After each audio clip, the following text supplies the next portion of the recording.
Bonjour à tous, et oui, on est bien sur le retour d'un sujet général, parce que ça fait un certain temps que les derniers sujets qu'on a fait, c'est des sujets qui sont très centrés sur tel anime ou tel personnage, ou tout simplement des théories. Ce qui fait que le dernier sujet général de la chaîne, il commence à remonter un petit peu maintenant. Et en théorie, si je ne me trompe pas, cette vidéo devrait sortir le 31 mars, soit la veille du 1er avril. Et comme vous vous en doutez vu la sortie de la vidéo, il n'y aura pas de blague du 1er avril. À moins que, comme l'année dernière, à la même date, je me prenne 2 strikes et la suppression d'à peu près tout mon contenu. Elle était vraiment super bien, cette blague. Cependant, ces dates permettent une chose assez intéressante, et c'est tout simplement de traiter un sujet très particulier, un sujet qui paraît très bête, qui paraît même ridicule, mais on va le faire avec le même sérieux que d'habitude.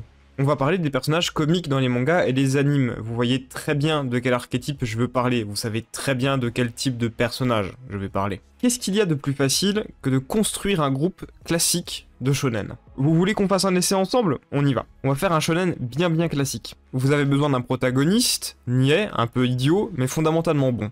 Ensuite, il va avoir besoin d'un rival, un ami, souvent plus sombre et plus sérieux, pour donner un petit peu plus de réel à l'œuvre. Vous avez maintenant besoin du personnage féminin. Tout groupe qui se respecte a au moins un personnage féminin, parfois plus. Évidemment, les incontournables, vous avez besoin d'un mentor, un vieux maître, une figure paternelle en quelque sorte, d'une mascotte, l'incontournable pour vendre des peluches, évidemment, et surtout d'un pervers de service. Il y en a toujours un. Et il est également important de préciser que certains personnages remplissent plusieurs archétypes à eux seuls. Et vous avez surtout besoin d'un dernier archétype en particulier, vous avez besoin du rigolo du groupe, de fameux personnages de comic relief. Alors, comme tous les archétypes précédents, l'auteur il peut faire un petit peu ce qu'il veut de ce personnage-là, mais j'ai l'impression qu'il y a une constante avec. Ce personnage ne sera jamais un ennemi. Et ça, c'est pour une raison très simple de construction. Déjà, la plupart du temps, les ennemis principaux dans les shonen, après avoir perdu, ils disparaissent. Donc, tu perds ton personnage de comic relief. Mais j'ai fait exprès de pas le mentionner. Les shonen, ils auront toujours le fameux ancien antagoniste qui se met à rejoindre le groupe d'alliés.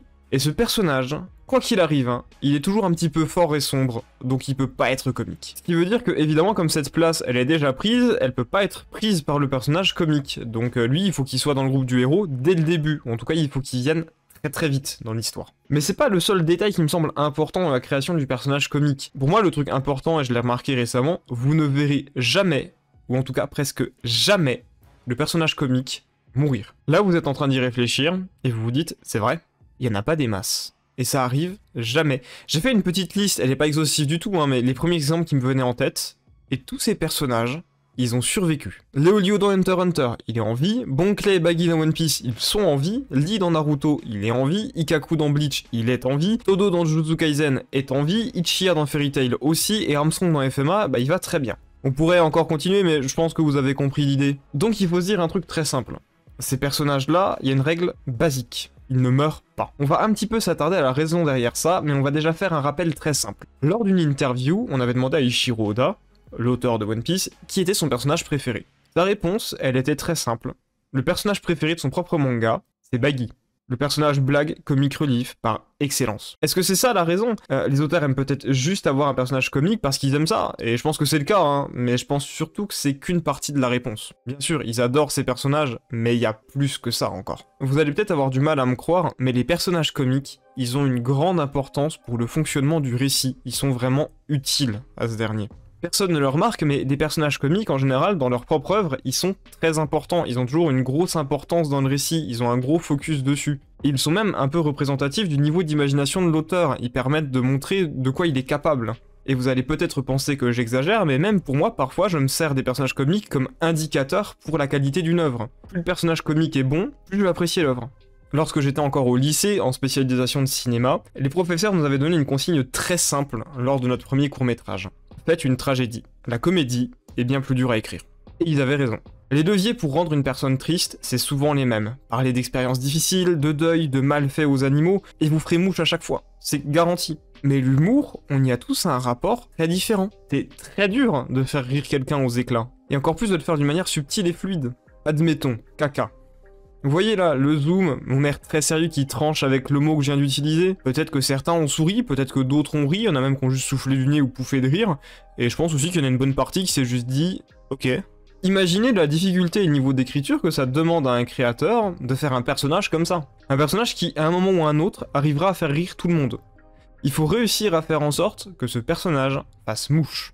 Je vais pas vous faire un cours du fonctionnement de l'humour, normalement les registres comiques et les situations comiques c'est un truc que vous voyez déjà au collège et au lycée, il n'y a pas de toute façon 15 000 manières de faire rire les gens. Il y a une manière que les mangas utilisent très souvent, qui est très efficace et qui est même à mes yeux la manière la plus intéressante de faire rire les gens. C'est tout simple, hein, mais les auteurs misent absolument tout sur le décalage. C'est la majorité de l'essence des personnages comiques. Genre là, scène très sérieuse, grosse tension entre personnages, et ah ben non, c'est juste deux mecs musclés qui se serrent la main en fait. C'est incompréhensible. Et c'est ça qui est drôle. C'est ça qui fait toute l'essence et l'intérêt de ces personnages, et c'est pour ça qu'ils sont si chers aux auteurs et si importants. Admettons que là, vous avez le cahier des charges que je vous ai donné un petit peu plus haut. Il y a un archétype, vous êtes particulièrement libre, c'est sur le personnage comique. On recommence. On va reprendre exactement les personnages que j'ai cités plus haut, et on va traiter leur cas un par un très vite pour que vous compreniez. Léolio de Hunter x Hunter, dans un monde où tout le monde est exceptionnellement étrange, il est tellement normal que ça le rend drôle. Baggy est un clown idiot, faible et poissard, Bonclay a des mimiques totalement abusives, Lee est le cliché du mec beaucoup trop intense avec un style vestimentaire douteux, Ikkaku est chauve. Non, alors là, avant que je continue les exemples, on va prendre un point très particulier. Il y a deux trucs sur lesquels les auteurs se sont mis d'accord. Les chauves, c'est marrant, et les muscles, c'est marrant. Donc si vous voyez plein de persos musclés et chauves, bah c'est pour ça. Plus sérieusement, j'ai une théorie à ce sujet, c'est juste que ça fait un style très macho et très cliché, et que bah le style macho très cliché, c'est très drôle. C'est tout. Todo est juste... Tout va trop loin tout le temps avec lui. Ichiya est une parodie moche des Ikemen, Armstrong est juste le cliché ultime du macho. Du moment que tu le fais bien, tout peut faire rire. C'est juste la manière de faire qui va tout changer et qui va tout définir. Et c'est aussi pour ça que c'est le genre de personnage, soit vous les adorez, soit vous les détestez. Par exemple, j'adore Ichiya dans Fairy Tail, il me détruit de rire. J'ai plein de potes, ils ne le supportent pas du tout. Genre ils le détestent, vraiment. Et j'ai pris qu'une petite portion, hein. Dans Valkyrie Apocalypse, vous avez Ares, et j'ai même pas osé aborder Gintama ou One Punch Man, parce que les mangas parodiques dans ce domaine-là, ils sont juste exceptionnels et intraitables. Vraiment, regardez Gintama, c'est que des barres de rire de bout en bout. Cependant, la question subsiste, qu'est-ce qui fait qu'on aime tant ces personnages? Qu'est-ce qui fait qu'on les apprécie? Qu'est-ce qui les rend si incroyables? Il y a quelque chose d'intéressant, c'est que ces personnages-là, quand j'étais plus jeune, je les trouvais juste gênants. Et puis plus le temps passe, plus je les trouve incroyables. Sans doute parce que le ridicule ne tue pas et que ça me fait les trouver attachants. Sérieusement, si je vais faire un top 10 des personnages de chaque série cités plus haut, chacun de ces personnages cités a sa place dans le top 10. Et après avoir tergiversé, après avoir réfléchi, je pense que j'ai la meilleure réponse possible à pourquoi j'apprécie et on aime tant ces personnages. Et c'est pour une raison aussi simple que bête. Ils sont totalement incohérents et impossibles. Non, vraiment, je suis persuadé que ça se tient juste à ça. Y a pas besoin de plus. Bon, pour Léolio, c'est un cas à part parce que tout le monde dans son manga est bizarre, mais sérieusement, prenez Polnareff dans Jojo. Qui va être théâtral à ce niveau-là? Qui va déchirer ses fringues comme Armstrong dans FMA pour serrer la main d'un pote? Qui va renifler des gens comme Ichiya? Personne de sensé ne va faire ça. Personne. Et c'est ça qui rend ces personnages incroyables. Ils sont littéralement ce qui est la raison de la création du manga. Et je voudrais faire un petit hommage à Akira Toriyama sur ce point-là. À l'origine, Dragon Ball, c'était un manga humoristique. Et c'est tout. Et c'était même ce que les mangas étaient à l'origine avant que Tezuka arrive. C'était quelques pages griffonnées, mal dessinées, pour vous faire rire, c'est tout. Le personnage comique, qu'on l'aime ou non, qu'on le veuille ou non, c'est l'âme du manga. Le décalage de situation leur permet tout. Grâce à eux, on en vient à rire après une scène exceptionnellement sérieuse. Grâce à eux, on relance le rythme. Tout est important avec ces personnages, c'est des rôles clés. Avec eux, l'auteur peut tout faire, baisser la pression, opérer une transition. Le personnage comique, c'est littéralement l'esprit de liberté de l'auteur dans son œuvre. C'est comme lui donner carte blanche en lui demandant simplement de faire ce qu'il fait le mieux pour s'amuser et amuser son public. Et vous savez comment je sais que ces auteurs, ils aiment autant ces personnages que moi je les aime?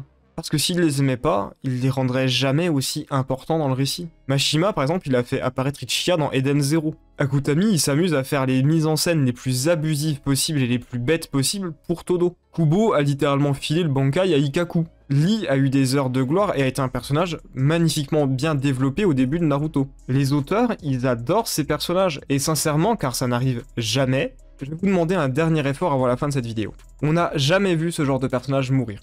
On est d'accord. Imaginez qu'un d'entre eux meurt. Bah je sais pas vous, mais ça me rendrait limite plus triste de les voir mourir que de voir certains personnages plus importants mourir. Dans des shonen où le monde est tout sauf tendre, il y a toujours un personnage qui finit par mourir. Mais le but des shonen, en tout cas mes préférés, bien souvent, c'est de faire sourire les gens et de les amuser.